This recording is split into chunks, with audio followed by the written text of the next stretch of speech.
Hello, everyone. Good morning, and welcome to another webinar series by SPE Lagos. Checking up on everyone. I hope we're all doing well and we're all staying safe in this current climate. Welcome once again to this webinar series, and today we'll be looking at our health goals, how to meet our health goals for 2021. I don't know what our health goals are. I know some of my own health goals, so I'm hoping that today we'll be getting some insights from our speaker who has graciously offered to share some strategies with us on how we can meet our health goals. But before we go further into the discussion of today, first, my name is Adaeze Ezenwanne. I'm the Special Projects Chairperson for SP Lagos, and I will be moderating today's session on behalf of the entire SP Lagos board members. A brief little bit on safety. I would like us to please stay alert as we listen to today's webinar series. Please, if you are driving, you're not advised to participate whilst driving.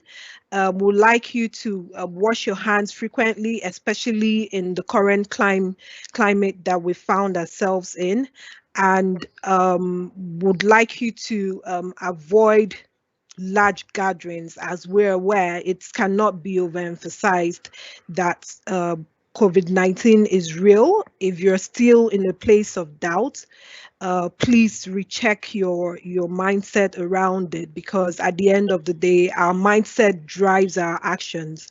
So all that I've put together on the screen there is something that we all need to be aware of. If you feel sick, please do not hesitate to contact NCDC on the number written right there on the screen. And it's also very important that to know that your mindset drives your actions, whether it's to protect yourself or to protect your friends and your loved ones. So please, let's remain vigilant as we go through the pandemic season. Now, to introduce our speaker, our guest speaker for today is Dr. Adaeze Ifezulike. She's an international keynote speaker and an accomplished author, marriage therapist, and award-winning health advocate. She is widely recognized as the go-to source person on health lifestyles and obesity management. She's one of UK's pioneering lifestyle medicine physicians and has featured on the BBC Truth About Fat program. She has more than 22 years experience as a medical doctor under her belt, and she has been invited to speak to organizations across the world, inspiring people to lead healthier, happier, and more productive lives through lifestyle change. Without much further ado, I would like to welcome Dr. Adaeze to take us through on some of the strategies that we can take to meet our health goals for 2021. I, for sure, am looking forward to this particular presentation, because I'm sure most of us have struggled with our health goals and lifestyle, especially in the period where we've managed to work from home.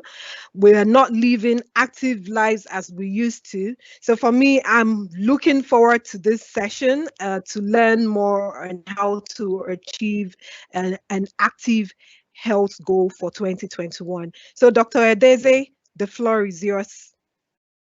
Thank you so much, Adaeze. Thank you. Wow, it's wonderful that we're here on a Saturday. I'm so grateful for everyone who has tuned in. I mean, you could be doing something else, but you're here today. That tells me you're really passionate about your health. So thank you so much for joining us today. Can I check that you can hear me okay? Elsie, can you give me a thumbs up? And you can see me as well, can you? Oh, excellent. Very good. So, audience, thank you for being here. I would like to know where people are tuning in from. So please drop in the chat. Just say, I am Joseph. I'm listening in from Lagos. I am Amina. I'm listening in from Australia. Just let me know where you're tuning in from. I would love to read all the chat to see what's happening. And the other thing I would like you to do is to let me know what you're working on. What health goals are you working on? You might be working on your skin or your weight or your blood pressure. Just let me know what health goals you're working on. I would love to know that. So I'm really glad you've been able to all tune in today. It's wonderful. It's freezing here in Aberdeen. The snow is terrible, but I'm glad that we can get this done. Because of the internet, there's no limitation. We can be in different parts of the world and still meet up. So what I intend to do today is to give us actionable steps to help us meet our health goals. So it's a shocking reality that only about 8% of people ever accomplish their goals. A lot of people just do not meet their goals. And can I just check that you're seeing my slide, Elsie? Okay, because I've just changed it. I don't know if it's changed on to the next one where you are. Yes, yes, good, excellent. Yes, it has. Right. So a goal is simply what you're focused on. It's just your aim, what you're really putting all your energy towards. That's simply what a goal means. Okay. And at the end of January, you know how people start the year with, oh, I'm going to work on my goals. I'm going to do this. Only a quarter, 25% of people still continue on their goals after the first month. That is a really poor number. So there's a problem. Why are people not meeting their goals? Why do they have all these good intentions but never actually meet it? And that's why meetings like this are crucial to help us find what the problem is and address it. And this is a good time because it's beginning of the year. I know January has gone and February, we're already in the second, third week, but you can still make something of this year. You can still make 2021 your best year ever in terms of your health. So let's see. I would like you to meet my patient, okay? This is Mrs. Ojo, and we're all going to be privileged to share her journey today. She's a 49-year-old lady who is recently divorced and has 2 teenage daughters. So she's on a lot of medications. She's on metformin and glimepiride for her diabetes. She's on amlodipine and Exforge for her blood pressure. Maybe some of these tablets will sound familiar to you out there listening. She's on sertraline for her depression. She's on omeprazole and Gaviscon because she gets terrible heartburns anytime she lies down or after eating. She's on naproxen and paracetamol for her joint pains. She takes Buscopan and loperamide for her irritable bowel syndrome. Her bowel is never settled.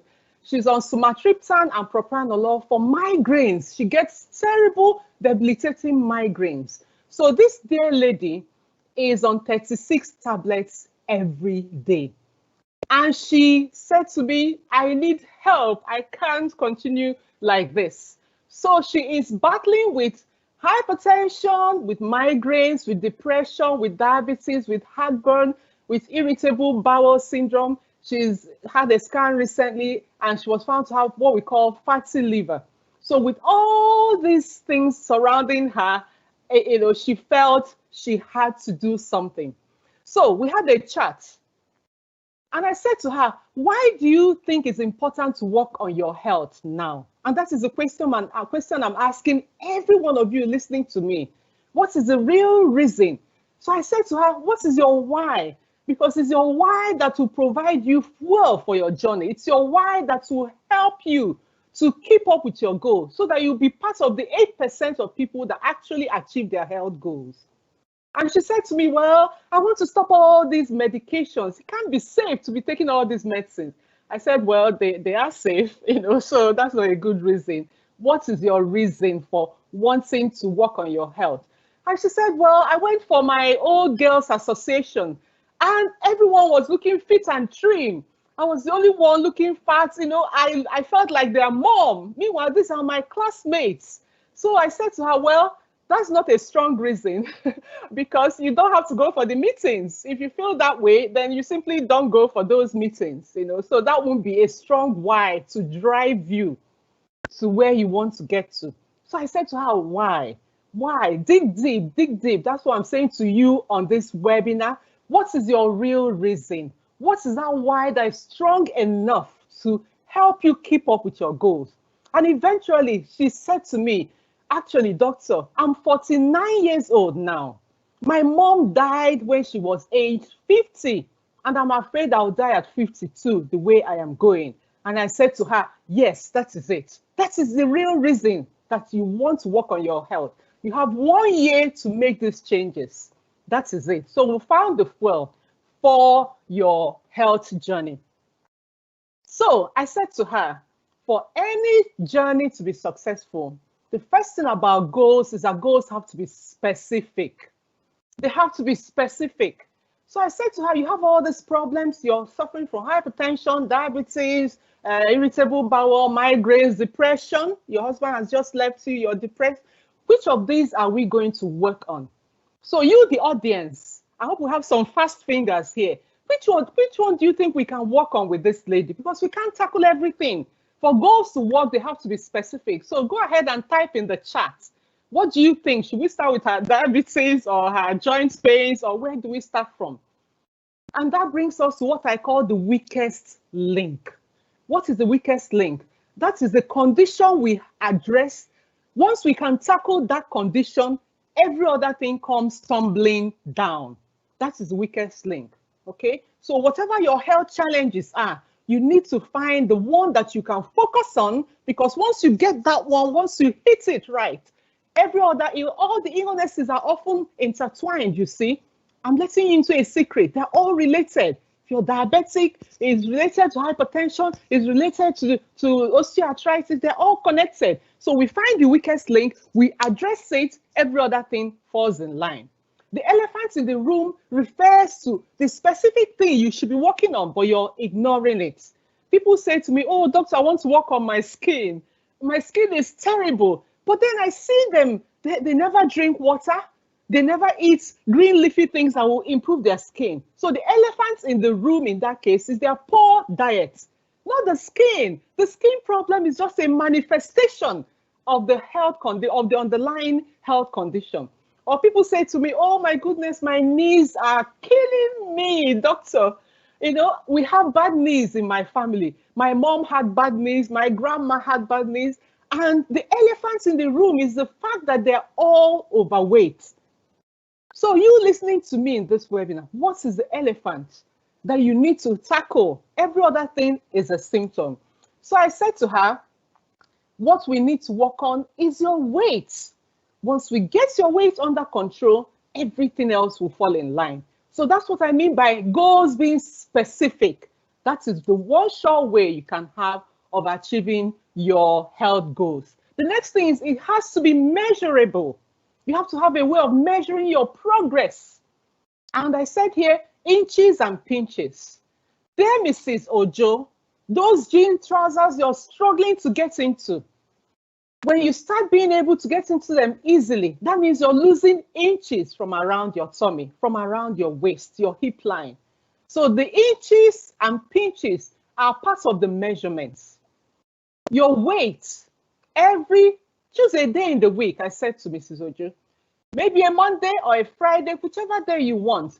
First thing in the morning, you wake up, empty your bowels, remove your clothing, stand on your scale, and send me the readings every single Friday or Monday, or whatever day you choose. So if you want to work on your health goals, you have to have a way of measuring it.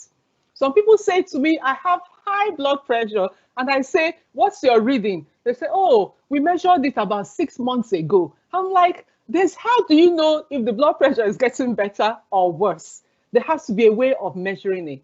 And I said to Mrs. Ojo, some days you may stand on the scale and your weight hasn't, maybe you've just lost 0.0001 kilogram.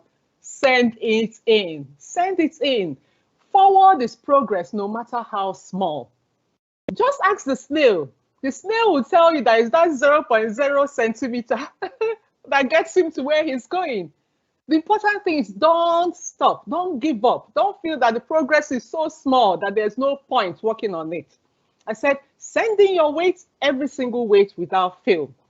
While men slept, I don't know if you've heard this expression. The good book says that while men slept, the enemy came and sowed tares. That means that when you don't monitor things, when you're not keeping an eye on the numbers, your blood sugar, you don't know what is happening. You've not measured it in the past 6 months. If you're not measuring anything, it's likely to be going the wrong direction. Please write that down. If you don't keep an eye on your numbers, whether it's your blood pressure, your blood sugar, or your weight, or whatever it is, if there's no way of measuring it, it is very, very likely going the wrong way. Okay, and that's why you suddenly hear, oh, this person collapsed.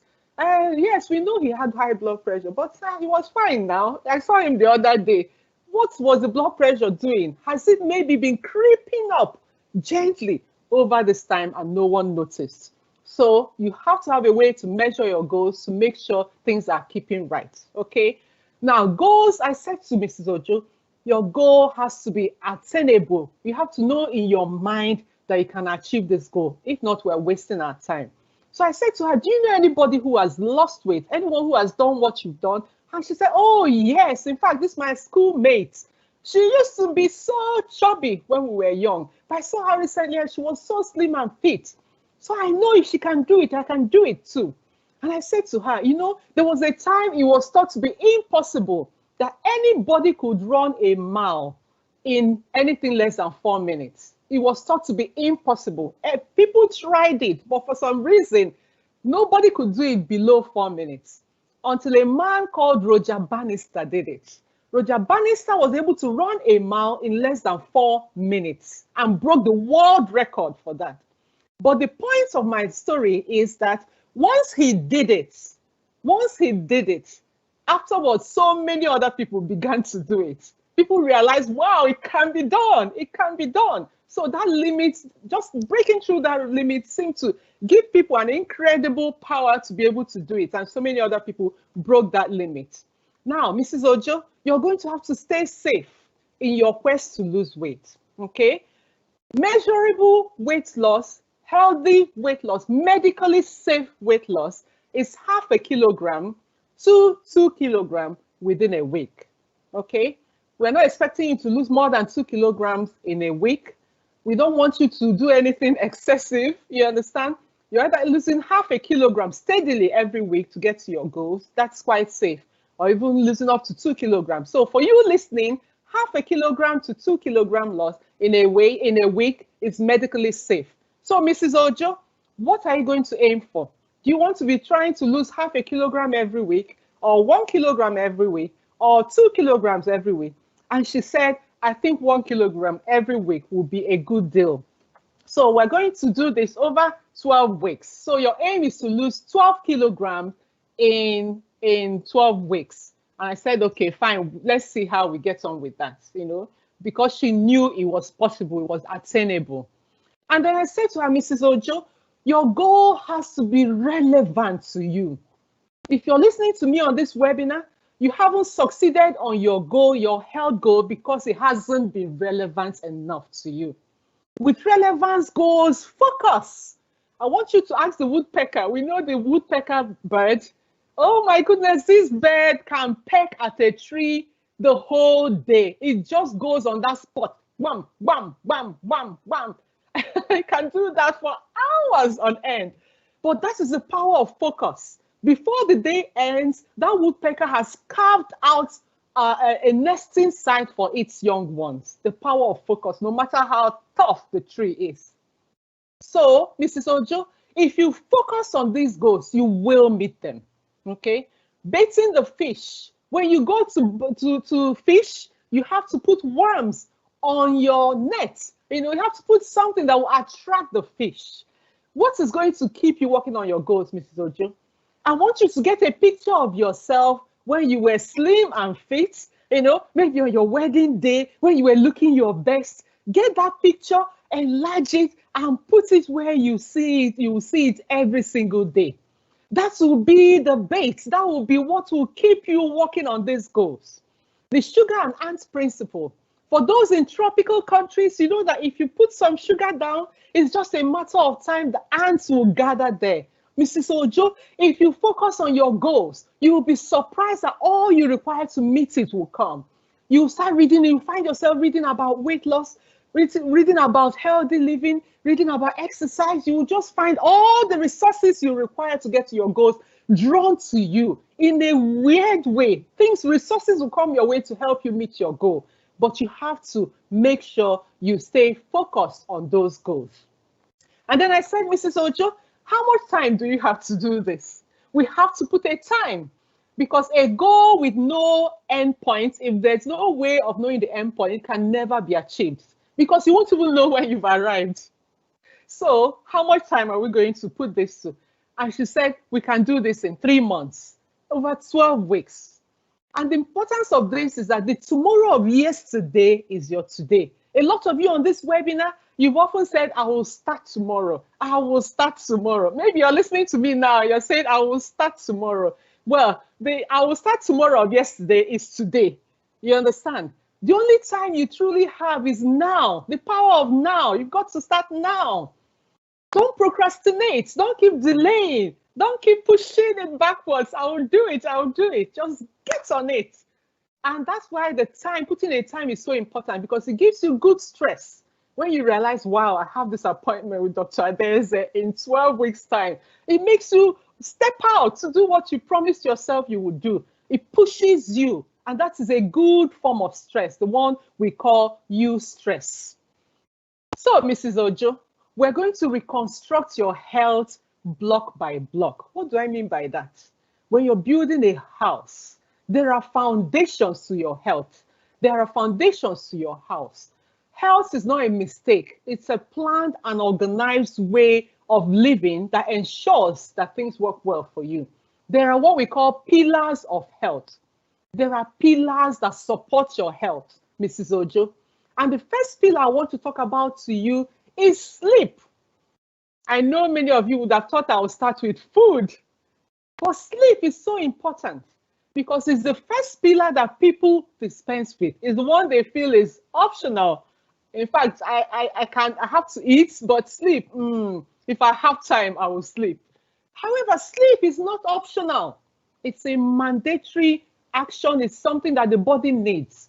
I love this quote. It says, your future depends on your dreams, so go to sleep.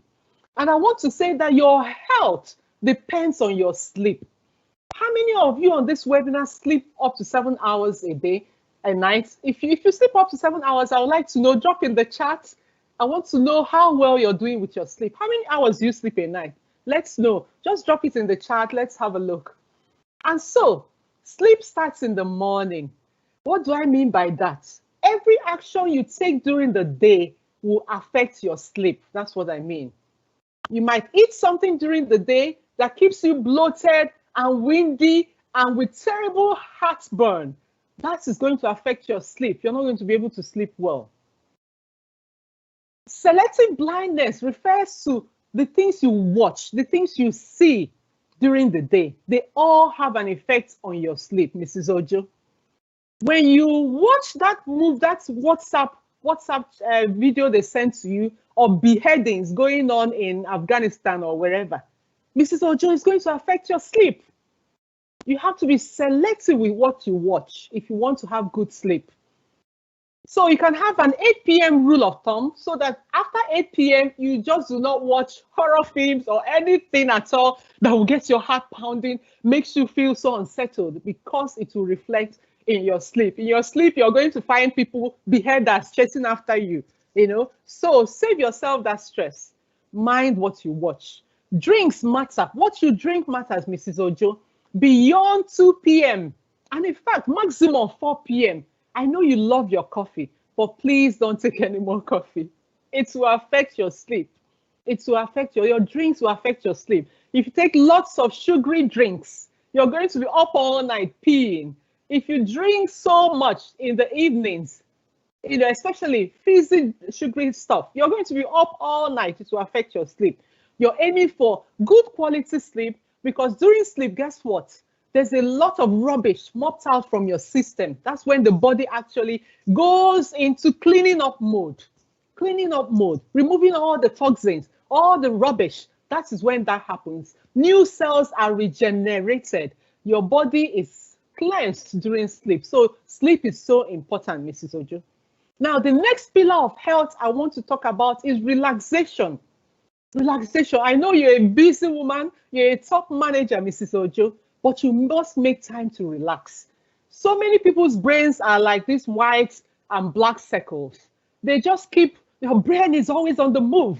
Move, move, move, move, move.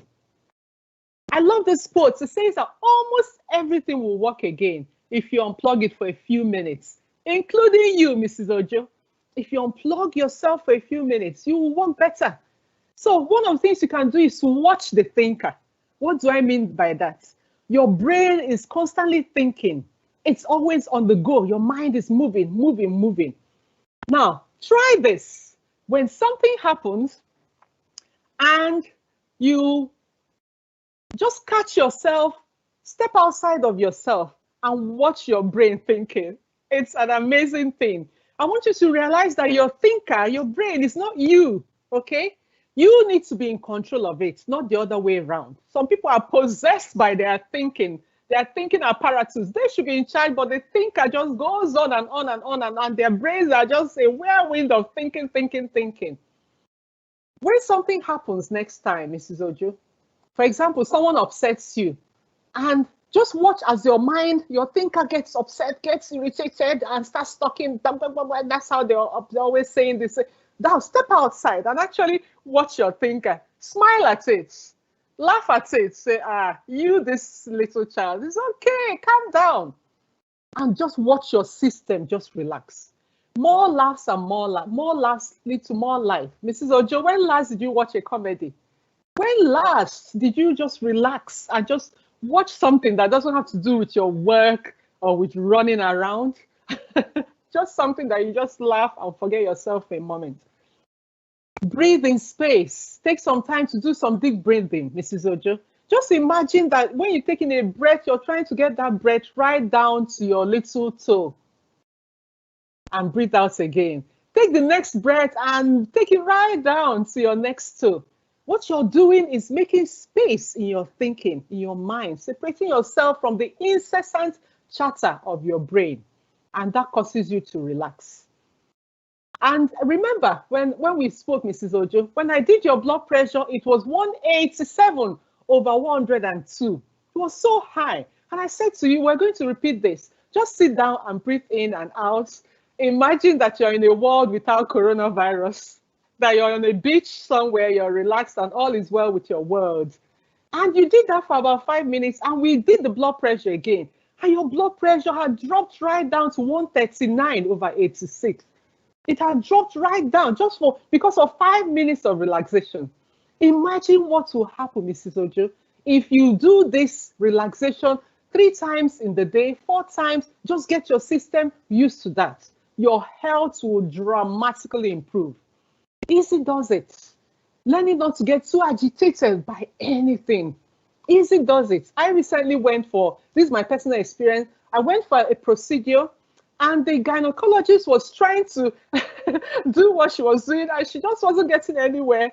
And I was so tensed up. I didn't realize that my muscles were also tight because I was in a bit of discomfort, and as she poked and prodded and she wasn't just managing to get it done.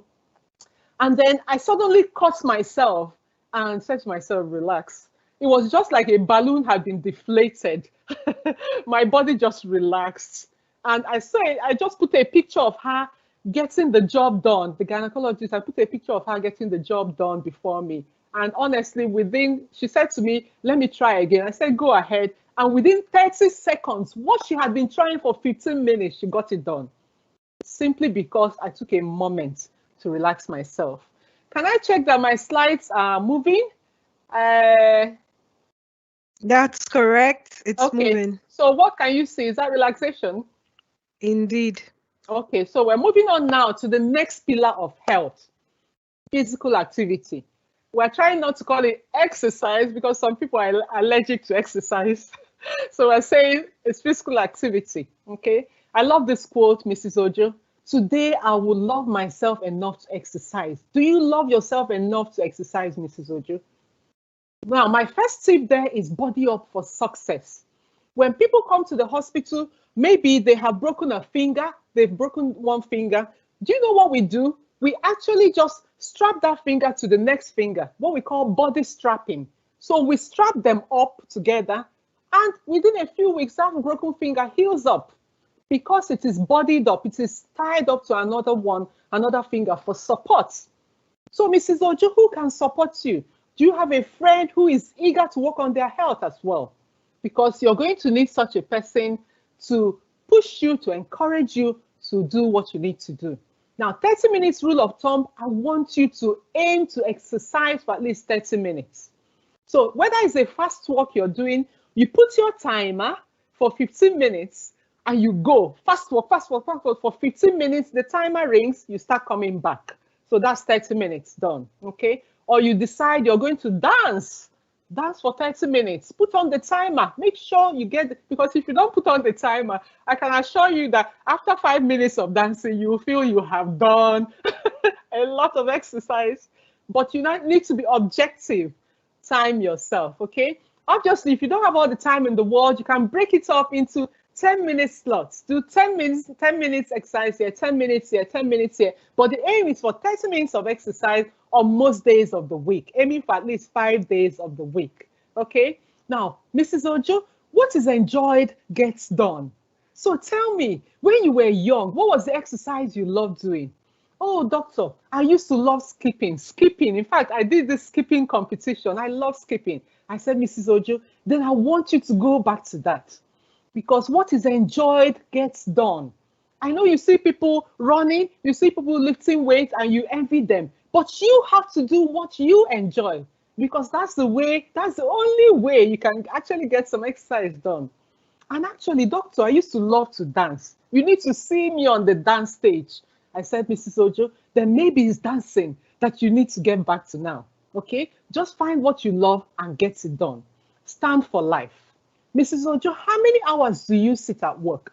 You know, with this pandemic, we're all seated for hours on end doing our meetings. Doctor, in fact, I sit for 8 hours. I only get up to go to the bathroom and back. I'm seated almost the whole day. Now, Mrs. Ojo, I want you to invest in a standing desk. What's that, doctor? It's just a desk, Mrs. Ojo, that has a lever. When you press on it, it raises the table up.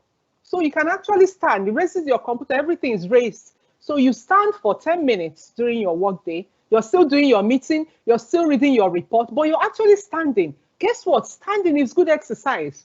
Standing gives you a chance to move your leg muscles. So you can find out that in that 8 hours that you're seated, you stand 10 minutes every hour, 10 minutes every hour. So that's 80 minutes of standing. Your health will dramatically improve, Mrs. Ojo, if you try this, okay? So you on the webinar, maybe you're doing endless meetings, invest in a standing desk. Go to Amazon or even your local carpenter can measure and do something like that. It's a simple device, but it can be life-changing for your health if your job is sedentary. Okay, so I'm going to talk briefly on mental health. It's another pillar of health. It's a huge one.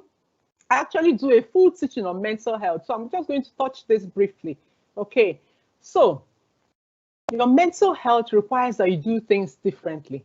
Okay, there was an interview. Someone was being interviewed about a pandemic similar to what we had, and she was the only one who survived from her family. You know, there were so many deaths, there were so many things happened, and they asked her, "How come you survived despite all that has happened to you?" And she said, "I chose to do things differently." Mrs. Ojo, what can you do differently for your mental health? Don't let it matter. What are those things you get yourself so worked up about? If you drop dead today, all those things won't matter anymore. Because when you let things matter, that's where your energy goes, okay? Whatever you focus on takes your energy. And I need you to get your energy back to work on your health. So don't let things matter. Yes, this person said this, said that. Once you decide that it doesn't matter, that is it. You don't put your energy in it. The 5 people principle. Mrs. Ojo, who are the 5 people who are closest to you? Doctor, definitely my 2 children, my mom, my brother, and my schoolmate Alice, who've been friends forever, right? So, Mrs. Ojo, I want you to make a commitment that these 5 people, you will contact them every single week without fail. You on this webinar, who are those? Take a moment to write down the 5 people who are closest and dearest to you and commit to meeting up with these people, whether it's by phone or by Zoom. That will dramatically help your mental health. Nurture your relationships. Nurture your relation. Everybody can be your friend, but if you have 5 good people you can connect with and talk with and share with, you're a wealthy person. You know, it's great for mental health. Mirror to attract, Mrs. Ojo. You keep telling me about the terrible friends you have and the anguish they have caused you. What are you mirroring? If you want nice friends, you've got to be nice. You've got to show people love and friendship. Okay? So when you mirror these things, that's what you attract back. The coin principle. People always coming to tell you, this person said, that person said. A coin has 2 sides, Mrs. Ojo. Stop listening to one side. If someone comes to tell you that Adaeze said this, phone Adaeze and say, what? You need to listen to both sides. The coin principle will help your mental health. Okay, the listening ear. You know, some of us are not used to counselors or psychologists. These are experts in listening. I say to people, you're going through all this distress. Why don't you speak to a professional counselor? And the person says, oh, I don't like to talk to people about my personal stuff. And I'm like, they're not people, they are professionals. Speak to a counselor. The good thing is that your workplaces, a lot of the workplaces, I know SPC, SPE, Lagos, I assume you have a mental health section that your staff can go to and speak. It's supposed to be confidential. You will never hear your matter anywhere else. These are trained professionals. But when you unburden your heart to a trained counselor, oh my goodness, your mental health can take a dramatic turn. A lot of people bottle up things and feel, well, it's unnatural to share with a stranger. But the stranger is trained to listen to you and will help you. You might need a psychologist. A psychologist works on the way your mindset is. Maybe there's a kind of mindset you have that is making you unhappy. The psychologist will help you dig out this mindset. It may even be from your childhood, a pattern of thinking from your childhood that is keeping you miserable. Once that pattern is identified by a psychologist, oftentimes you can't do it by yourself, you need a professional. Once that happens, you'll be amazed how happier you will become. So the listening ear, find out what you have available in your place, counselors, psychologists, and so on. Don't overcomplicate things, Mrs. Ojo. Simple does it. Keep things simple and your life will be simple. Me first is good sense. Learn to take care of you, Mrs. Ojo. I know your teenage children are all over. They want this, but you have to take care of yourself. You know, in a plane, they say you put on your own face mask first. You put on your oxygen first before you help any other person. So, Mrs. Ojo, look after you and your mental health will take a dramatic turn for the better. Now, food and drink. This is a major pillar of health, so I'm going to spend a bit more time on that. And I want to give you a handy mantra, Mrs. Ojo. Now, say after me, if you can't burn it, don't eat it or drink it. Mrs. Ojo, if you can't burn it, don't eat it or drink it. Always bear that in mind, and I'll come back to it. The game changer F word. Fasting is great. It's a major breakthrough in health. Learning to fast, we'll talk some more about that. Color matters. If you're eating any meal, look at your plate. If it just has 1 or 2 colors, that meal is unlikely to be healthy. Your jollof rice and your meat is 2 colors. Okay? But if you can cut in some slice of cucumber into that rice, or put in some steamed carrot, that's a 3rd color. Even putting some lettuce, that's a 4th color. You're making, the more colors you add to your meal, the more likely that that meal will be healthy. Okay? 60% is huge. That means that our bodies, your body is made up of 60% water, Mrs. Ojo. Did you know that? And in fact, parts of your body that you think are hard, like things like your bones are made up of 30% water. So your body is a major, a stream of water, 60%. That means you need to drink to support your body. And a handy way to remember is 60%, think about 6 glasses of water every day, Mrs. Ojo. Can you do that? And one way you can do that is to make sure you have some lovely looking bottles, because when you see your lovely water bottle, you're likely to be reminded to take a sip. Invest in a beautiful looking bottle, beautiful water glasses, that when you see attracts you, makes you want to, want to drink.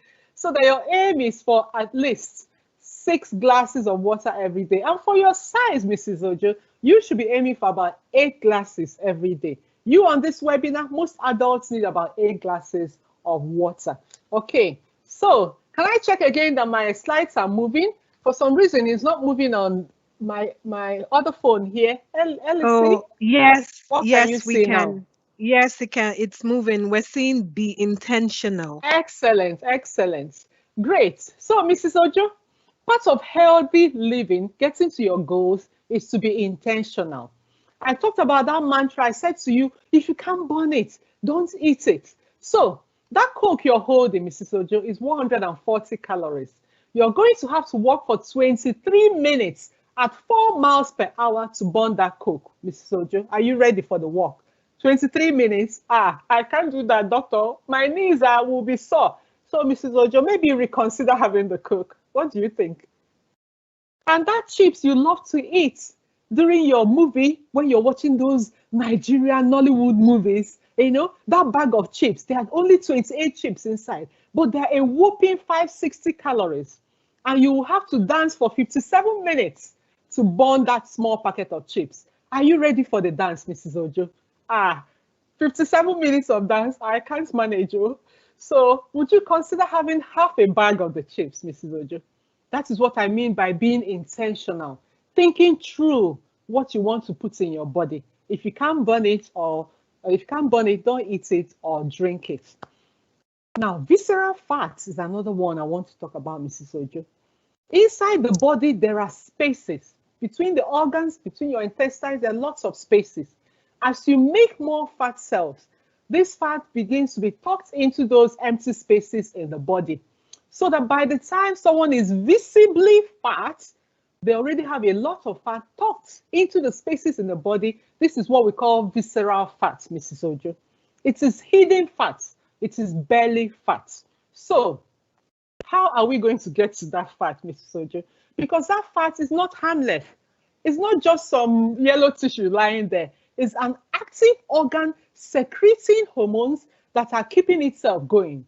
It's like a rebellious kingdom inside you that is making hormones to make more fat to keep itself going. So how are you going to get rid of it, Mrs. Ojo? In the past, just imagine that you had this storehouse of firewood, okay? You use the firewood to light your house, to make your meals, to heat up your house. Yes, so you have this storehouse of firewood. And then let's imagine that a good government comes along, like Buhari's government, for example, and provides electricity everywhere. So now, Mrs. Ojo, you have electricity in your house. At the click of a button, there's lights everywhere, clean electricity. What is going to happen to your storehouse of wood, Mrs. Ojo? You're not going to use it anymore, isn't it? It's going to be there because guess what? You now have electricity.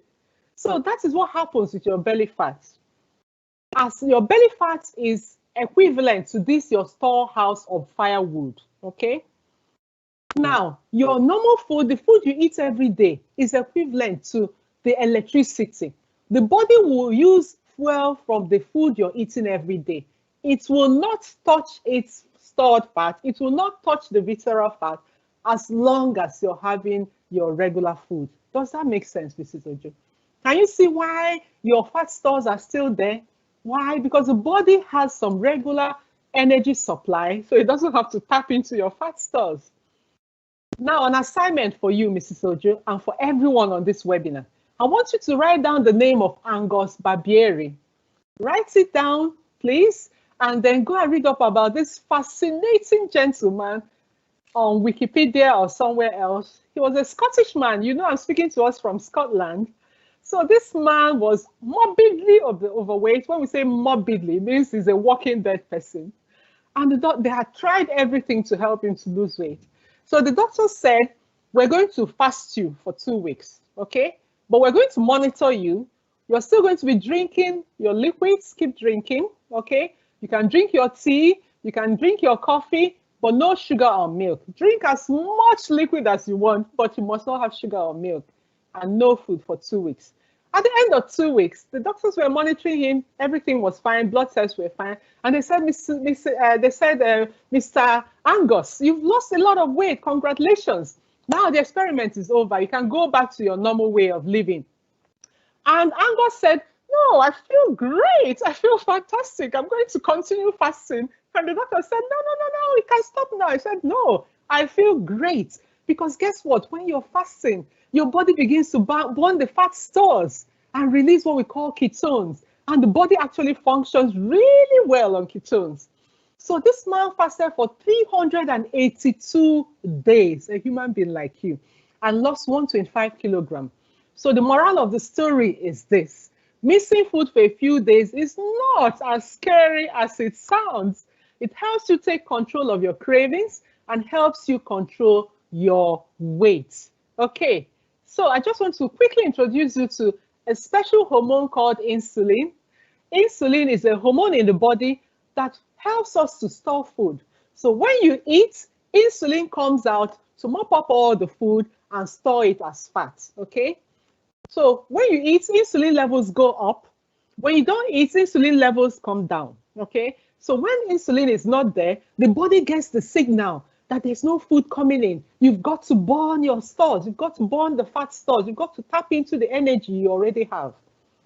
So when you're fasting, it can be a safe and effective way to reduce your insulin levels and enable fat release. High insulin levels, which is what we find in our modern day living, is responsible for lots of illnesses, metabolic syndrome, what we call metabolic syndrome. It causes lots of acne, spots, it causes polycystic ovaries, and a whole host of illnesses because we are constantly eating, so our insulin levels are high, and high insulin level is poisonous. People's health dramatically improve once they get this principle. I've done this chat with some people and they did it and their insulin levels just dropped. And oh my goodness, they felt so good. So fasting can be in various forms. I won't go into it. It's a big topic, Mrs. Ojo, but I want you to choose what works for you. Okay, you can start with what we call intermittent fasting. What do I mean? That means that instead of having your breakfast at 7 o'clock, 7 a.m. or 8 a.m., you shift it forward. So you can decide to now have your breakfast at 12 midday, so that your next meal is your dinner. That is intermittent fasting. That means you have shortened your eating window. Your meals are now between 12 noon and maybe 8 p.m. that day, something like that, okay? And you can keep pushing it gently, gently. You can even do what we call work week fasting. I found work week fasting to work so well with so many professionals that I've dealt with because they're busy during the week anyway. So they can actually find that they can miss meals during the week more easily. So they have their last meal on a Sunday night and then nothing else to eat till Friday evening. And they're amazed that they can do it. They're still drinking lots of water. You must drink. None of this fast is dry, okay? You must keep hydrated. If you don't drink, you may appear to be losing weight, but it's actually that you're getting dehydrated. So you see, you're just deceiving yourself. You need to drink, drink, drink, drink. So, quick tips, hear me, okay?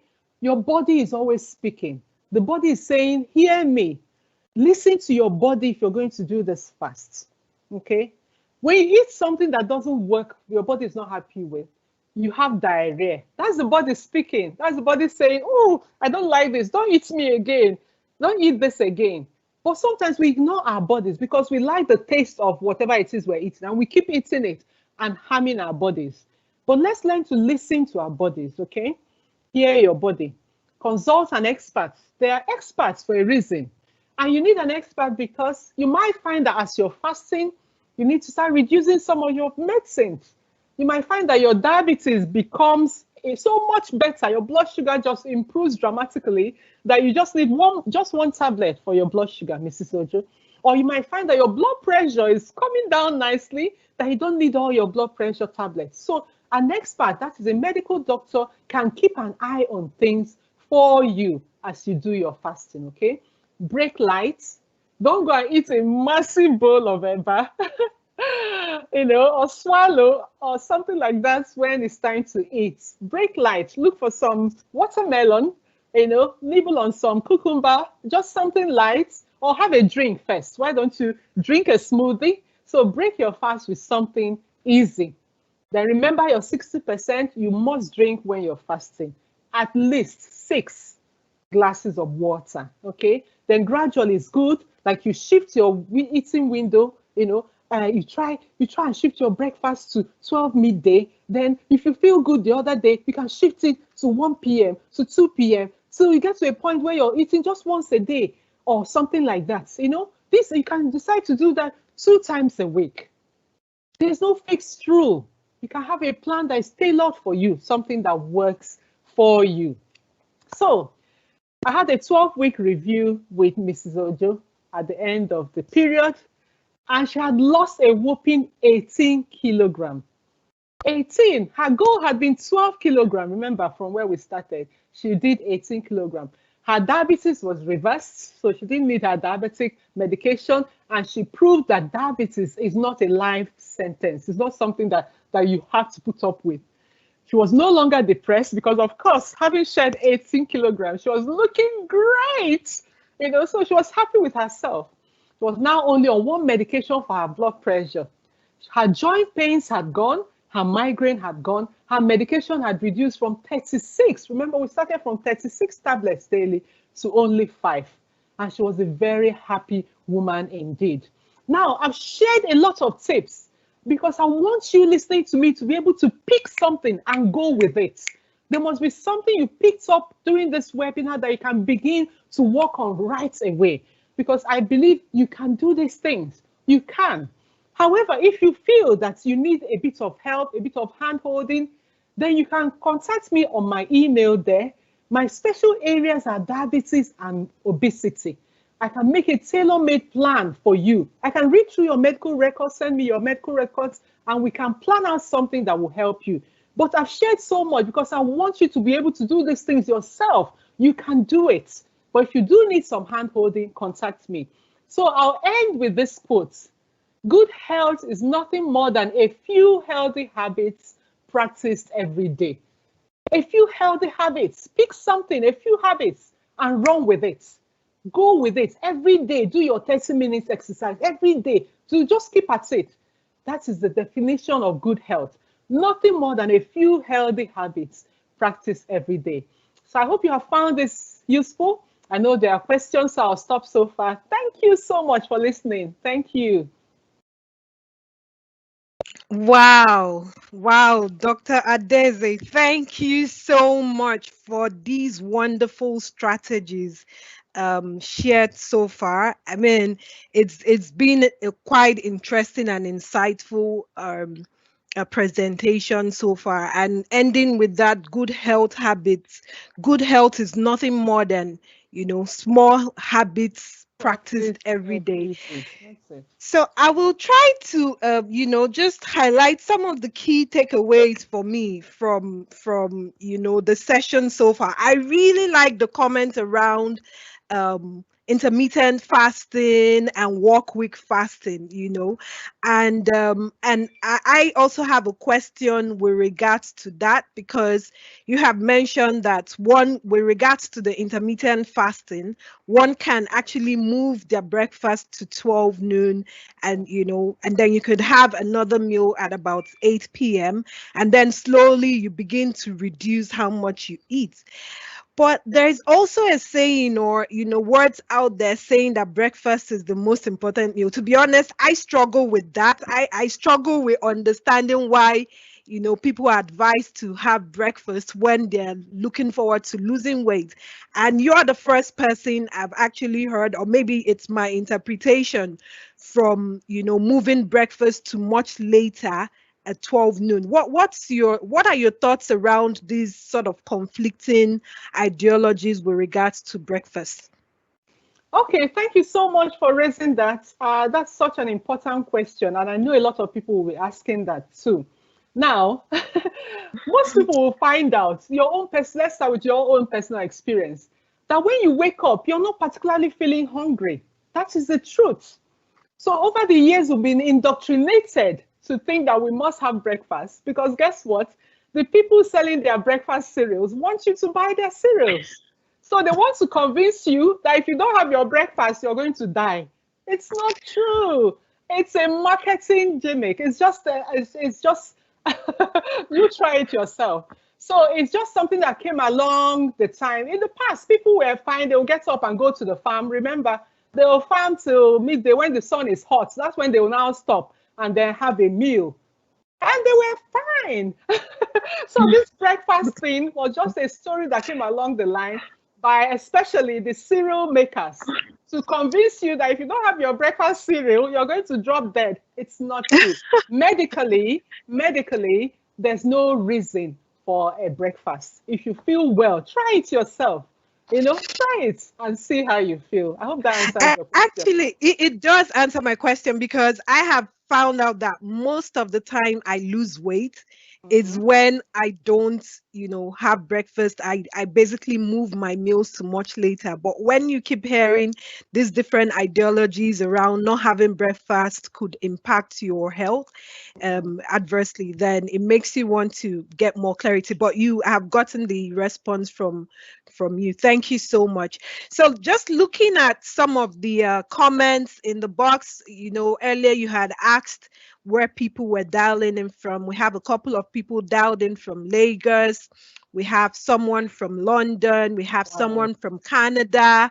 We Great. also have someone from India, So we Wow. we we have quite a diverse audience here, and there are a couple of questions in the chat box, and I think maybe you may have answered this particular one, but I will still say it out so that if you have additional techniques that the person can take away, then you could highlight that. So Jessica asked, what are some of the important techniques for maintaining your body weight? So I know you had mentioned losing weight and all. So right now she's asking more around maintaining what you already have. So what are some of the techniques that you have? Okay, so I'm assuming you're at the right weight for you. You just want to maintain, to stay at that weight. Okay, so your situation is quite a good one because all you need to do is to aim to eat about the same thing every time. Okay, so if you're at your right weight for you and you know you can do a rough calculation. Your calorie requirement is 1,000 calorie every day to maintain that weight. Then just roughly stay. You can do a food chart, what I call a food diary. Notice what you eat in over 3 days, something like that. And if that maintains your weight, then you just repeat. Just repeat. There's no magic to it. Just do the same thing. Eat similar meals. Stay within that range, and you will maintain that weight. Okay. The problem is that people lose weight. They get to their goal weight, and they don't keep doing the same thing. They go back to their old habits. So of course they're going to add weight, you know. Yeah. Or people start an exercise regime, they're going jogging every 2 days or so. Yeah. So they get to their right weight, they're happy, and they drop the jogging. But it's the jogging Mhm. that got you there. That's why I'm saying Mhm. the healthy lifestyle is that repeated action. You're keeping at it. It's a lifestyle. You enjoy it. That's why I say it has to be something you enjoy so that you're not feeling like you're being forced to do it. Okay, I hope that answers that. Yes, thank you, Dr. Adaeze.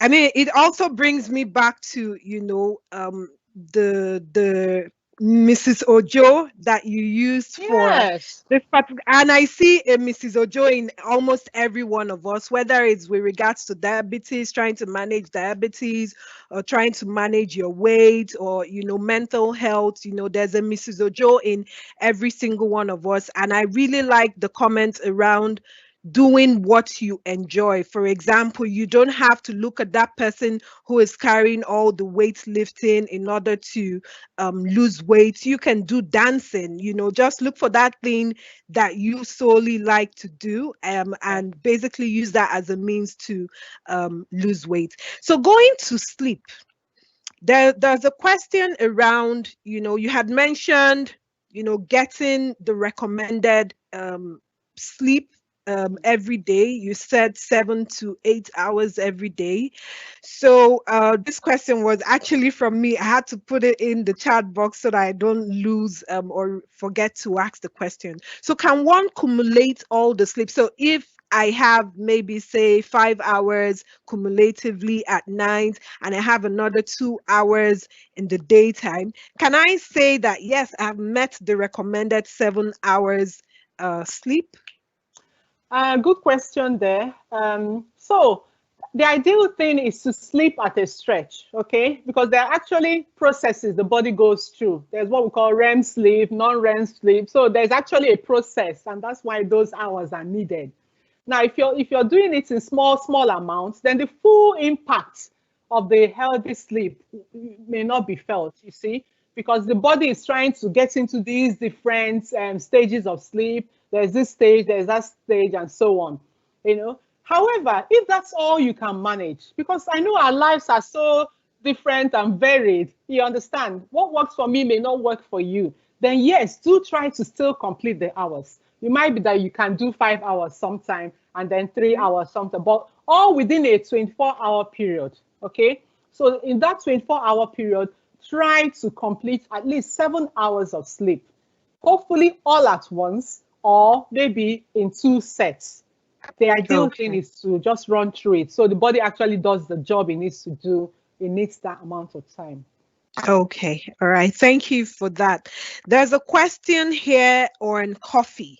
You had mentioned coffee, right? Okay. Yeah. And I know that some people are quite addicted to coffee, right? And somebody, I guess this person is just probably in a dilemma and saying, okay, how much coffee, per Mm, day is recommended for an adult? Is right. there any recommended or minimum or maximum that one can still take and still maintain a healthy life?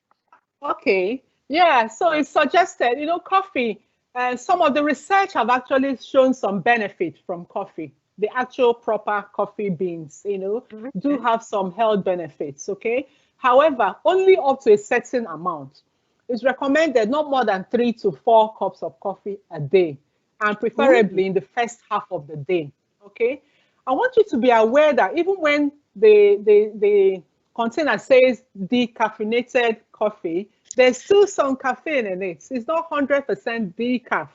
So if you're still drinking it by 8 p.m., you are getting some caffeine.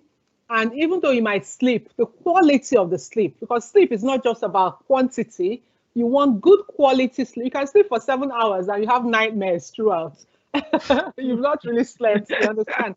So the mm-hmm. quality is important too, as well as the quantity. So coffee, definitely do not exceed 4 cups a day. And some other people are more sensitive to coffee. They should not even drink more than two a day. You understand? So we're all Mm, different. All yeah. So different. basically listen to your body and Yeah. align your actions with regards to that. Okay, still on sleep. There's a question around how do you prevent, waking up intermittently after you have started to sleep? Is there anything that one could do? Some people struggle with, sleeping at a stretch of time. So is there any advice you have for such people? Right. It's important to try and find out why you're, waking up. There are so many reasons, okay?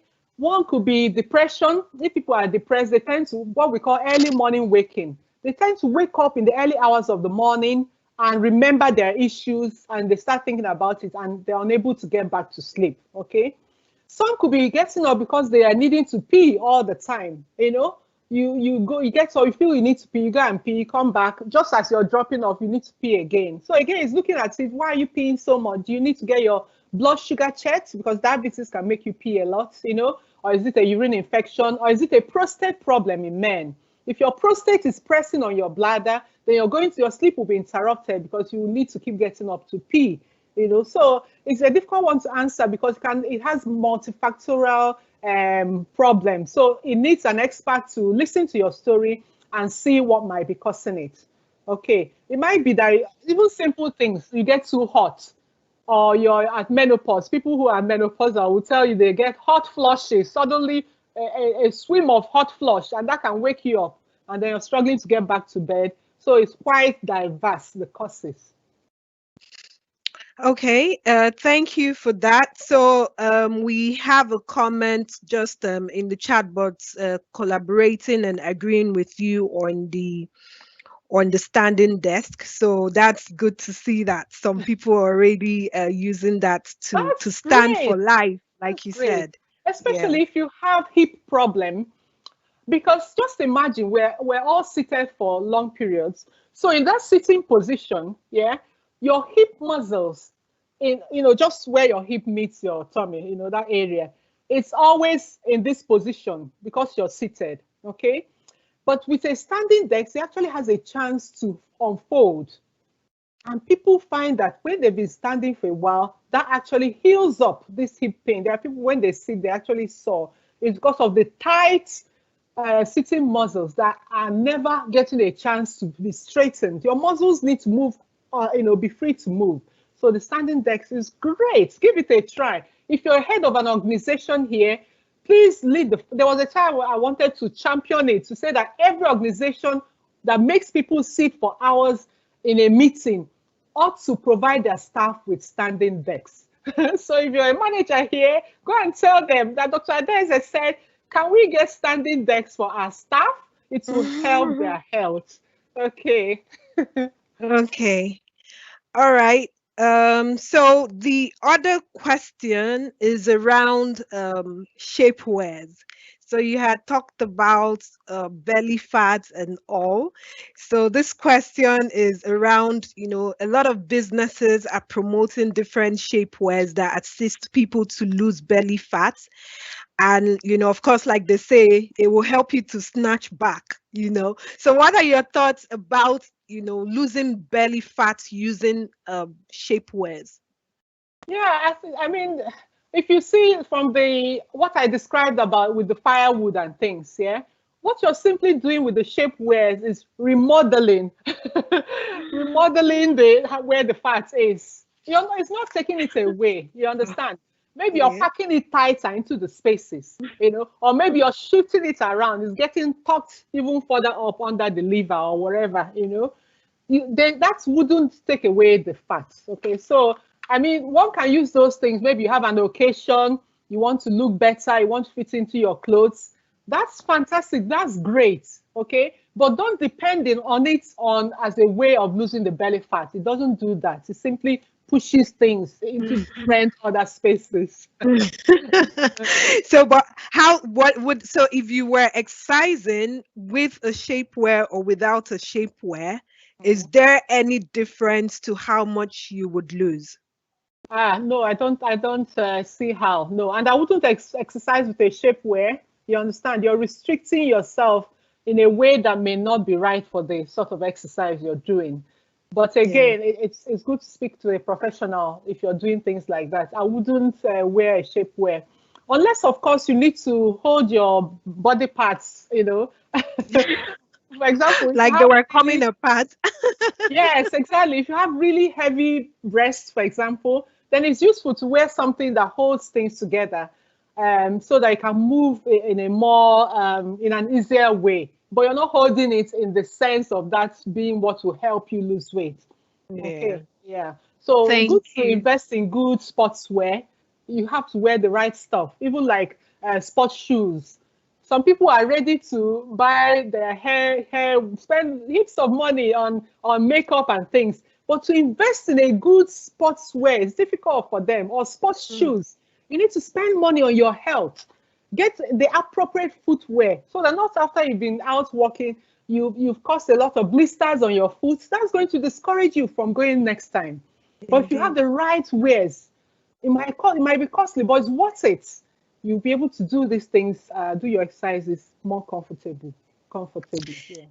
Thank you for that clarification. So there's a comment on so I guess this person was just responding to your comment on being intentional, and if you're about to take a bottle of Coke, sit back and think about how much energy is going to be required from you to be able to lose the calorie from that bottle of Coke. So my question is around, how do we know, how, so you could easily show on your slide how Yeah. much how much miles per hour you need to run, and the number of hours required for you to lose the calorie that you may have gained from that. Yeah. Is there any resource you could share with us that can help us with that whole calculation of knowing how much exercise you need to do in order to burn off fat or calories from what you're about to take? Yeah, there are lots of apps out there, that give you these things. There's Fitbit. Fitbit is really good for giving you sort of the calories of food. You might not find your native food in it. However, there are lots of native, even jollof rice is there now. So there are different native foods you can now find, or think of the equivalent. Think about something, an English food that is sort of equivalent to, for example, for your eba, you might be thinking of potato starch, potato flour. So you can use an equivalent to give you an idea. Or even Google, just type into the chat how many calories are in McDonald's burger. It will come up. It may not be Hmm. 100% accurate, but it will give you an idea. So there are lots of resources out there. I use a Fitbit, but I'm sure there are lots of good ones. Even your phone, a lot of the phones just have a health app. you know you don't need to Mm-hmm. pay for it. It comes with your phone, and it will have those sort of resources. Yeah. Okay. Thank you. So there's a question on, um, water, right? Can I use other liquids like tea to replace water? Right. Yes, you can. You can. However, I wouldn't replace water completely. Okay. I know some people struggle with drinking water, and for them, I say yes, you can flavor it a bit, and you might find that just adding a few grains of coffee, colors gives it a nice color, and you're more willing to drink. So you just put a little coffee, but actually the main thing is water. So by all means, if that helps you to drink, go for it. Okay. Some people like to put slices of cucumber or whatever, lemon. If that helps you to drink, that's fine. But you do need to make sure some of those glasses is water. So instead of your 6 cups of fluid being 6 coffees, you can have your 3 coffees and 3 water. Do whatever you need to do to make yourself drink. It will Hmm. really help your health. Yeah. Okay. And when I This say question. drinks, Okay. I'm Mm-hmm. not talking about fizzy drinks. Oh my goodness. If you're working on your health, you have no business with fizzy, sugary drinks. Please don't take them, or take them really sparingly. I know there are lots of Coke fans here. So, yes, you can take your Coke as long as you can burn it, what I've Mm-hmm. explained, but not more than once in a while. Yeah. Okay. Okay, so still on breakfast. Yeah. So there's a question around, and I think it's based on the ideologies that have been, shared with regards to breakfast in the past. So this person asked, how do you not have breakfast and step up your metabolism?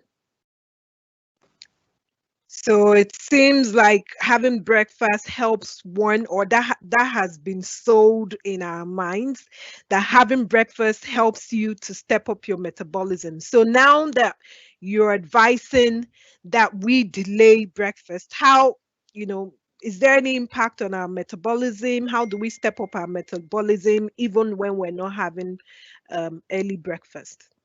Okay, so your metabolism is it can be stepped up in different ways. It's not just food. Yeah, when you eat food, yes, your system has to burn the food, so there is some activity going on. Okay, but even a fast walk will get your metabolism up. A fast walk will do that. So it doesn't have to be food. It's not eating breakfast is not essential for keeping up your metabolism. And if you feel you have a slow metabolism, it would be good to get a blood test done for your thyroid. The thyroid gland is a gland in the neck that powers up the system. Some people find that they are really slow and sluggish. They struggle to lose weight. It might be because your thyroid gland isn't working well. It is the organ that fires up the system. So if you feel you're a bit sluggish, you're struggling, you're doing all the right stuff, but you're not managing to lose weight, please get a blood test. Tell the doctor you want your thyroid tested. You might be surprised what you find out. Wow, interesting. Thanks for that insight, Dr. Adaeze. There is a question still on breakfast, dinner and all. So there's a question around, so there's the latest, what is the latest one should eat dinner? There is this talk about eating dinner quite early. Yes, yes. We recommend eating dinner early. Okay.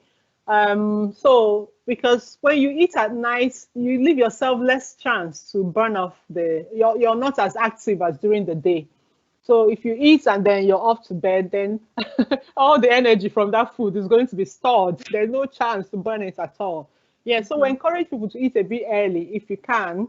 And if you're doing your intermittent fasting, so you're deciding, okay, I'm just going to eat my noon meal and my 6 p.m. meal, something like that. Then it means that from 6 p.m. you've had your meal, you're not going to eat anything else again till the next day, 12 noon. So that can be quite long. And that's why you need to pace yourself, see what works for you. But it's something you can easily, people do it, honestly, it's easy to do.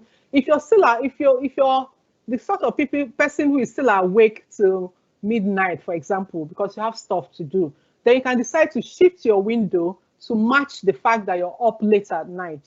Okay, so you can now you're having your meal at 2 p.m. and 8 p.m., something like that. Yeah, then after that, you're not eating. If you feel hungry later on, just have a drink first. It might be that that's all you need. Because we haven't listened to our bodies for so long, we don't even know what it's telling us. Whenever you feel your tummy rumble, you think it's food. It may just need water. It may not need anything. It might need you to walk around. There's some air trapped in the tummy that needs to get out. By the time you walk around, you find the wind go out from you. So it's listening to those signals and knowing what they represent. It's not always about food. Okay. Indeed, indeed. Thank you for that. There is another question, a comment and a question. So we've had sports people drop dead, so could it be that, okay, what could be the reason since they appear to be really fit? I mean, they are sports people. Could it be too much exercising? Why? Why do Yeah, we have sports people, yeah, that, drop that dead? question keeps coming up, and it's sad because it frightens people, when they hear, oh, this person was running and they dropped dead. I want to start by saying, first of all, that those are really isolated cases. It's something once in a while you hear about. In fact, the only footballer I remember was Okwaraji that died. I don't know if you know any other one. You understand, the cases are far between and isolated. And oftentimes it's because of there's a congenital, there's medical condition whereby the heart rhythm goes off because of the way the person's heart is structured. So in those sort of people, it might be something to do with that. But it's such a rare thing that I don't want anybody to be scared of by that. It could also be simple things. Maybe the person is so dehydrated, not having enough fluid. So maybe the sun is quite hot. Recently in UK, I think maybe a year or two ago, these were actually soldiers. They were marching, but it was quite hot. And so on, one of them just dropped dead. And the finding was that the person had been quite dehydrated. They shouldn't have been out marching in that hot sun. You understand? So it can be things like that. But these situations are so far in between that, I don't want you to be put off. If you have medical problems and you're intending to do some rigorous exercise, then please speak to a health professional. They'll be able to direct you.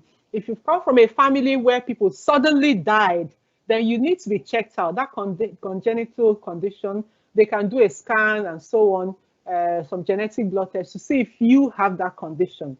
But like I said, it's really, really rare.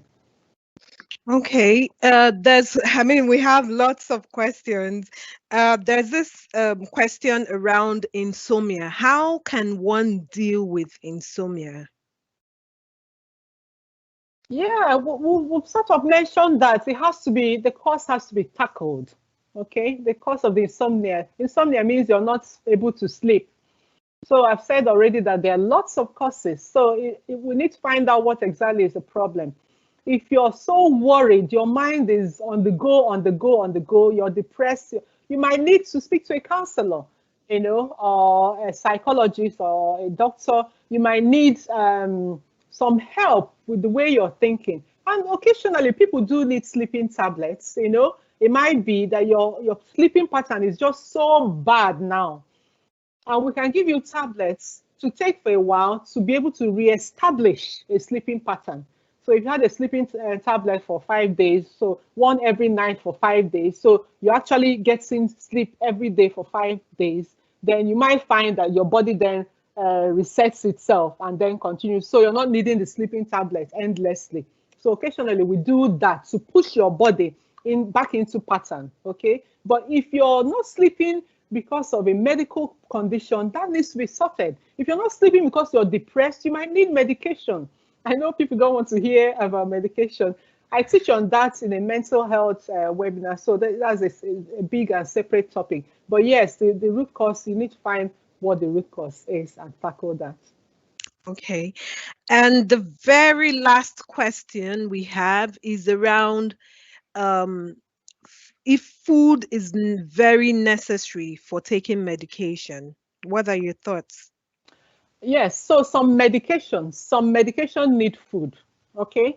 Let me give you a simple example. For example, a tablet like ibuprofen, those sort of tablets need you to eat because they irritate the tummy, you see. So they shouldn't be taken on an empty tummy.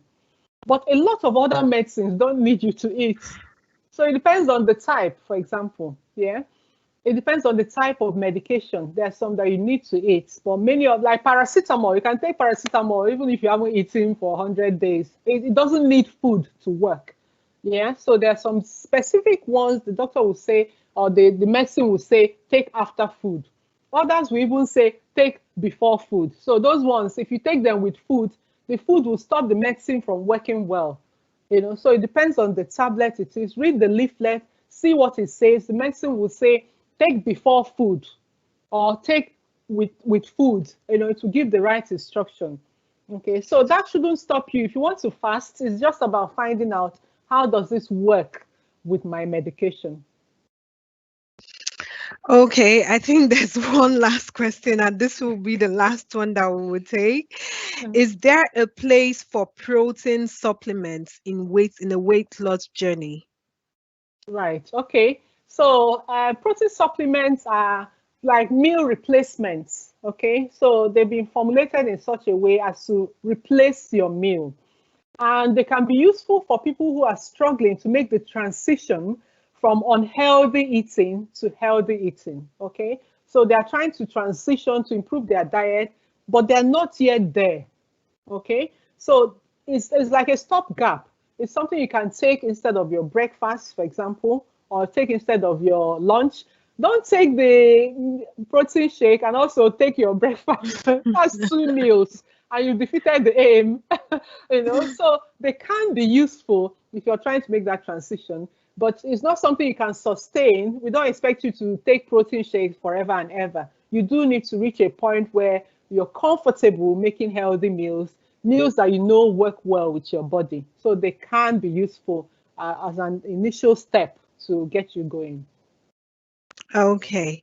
And I think that's about it for the Q&A section. Thank you so much, Dr. Adaeze, for the very powerful and quite insightful presentation on how we can achieve our health goals. I mean, we've talked about virtually almost all aspects of health, from sleep to relaxation to mental health to our food, and of course our behaviors around what we eat and what we do, and knowing that a good health is nothing more than those small steps of habits that we take every day or that we make every day towards achieving our health goals. So thank you so much for such a wonderful presentation. We do appreciate you. So right now we'll be going into and I'm sure our participants have learned quite a lot from today's session. Would like to, in a few minutes, we'll be closing up the session. But before we close up the session, we have a few activities, upcoming activities for SPE Lagos section. We have a February technical meeting coming up, which is on managing abandonment issues in the Nigerian oil and gas industry. And this will be on the 25th of February. Please mark this date, save this date on your calendar, and be ready to join us again for another impactful session. In addition, we have our YP training workshop also coming up. This is basically on introduction to web application development. So please look out in our social media platforms, look out for our emails where further details of this workshop will be shared. And please just stay connected with SPE Lagos through various social media handles from LinkedIn all the way to YouTube, as well as Facebook and Instagram. And just stay connected for more programs and activities coming up for the session. Thank you once again and have a good rest of the weekend. Stay safe as always. Thank you.